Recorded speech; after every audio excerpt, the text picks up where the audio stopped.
தமிழ் நடிகர்களோட சம்பளம் ஒரு படத்துக்கு 5 கோடியில இருந்து 50 கோடி வரை, சராசரியா 10 கோடி. மாசம் 70,000 ரூபாய் சம்பளம் வாங்குற ஒரு ஐடி ஊழியர் 10 கோடி சம்பாதிக்கணும்னா 125 வருஷம் பணி செய்யணும். எல்லாருக்கும் சாப்பாடு போடுற எங்களை மாதிரி விவசாயிங்க 10 கோடி சம்பாதிக்கணும்னா 750 வருஷம் உழைக்கணும்.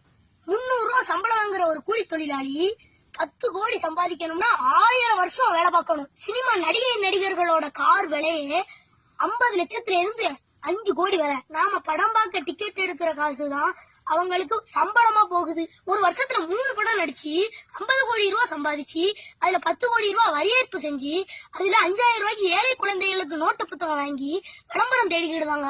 மழை வெள்ளத்துல நம்ம மக்கள் எல்லாம் இழந்துட்டு நிக்கும் போது நடிகர் சங்கம்லாம் உதவி செய்யாது அப்படின்னு வெளிப்படையா சொல்லுவாங்க. இவ்வளவு சம்பளம் வாங்குற நடிகர்களோட ரசிகர்கள் யார் தெரியுமா? இலவச அரிசிக்கு ரேஷன் கடையில சண்டை போடும் அப்பாவி ஏழை மக்களோட பிள்ளைங்க தாயா.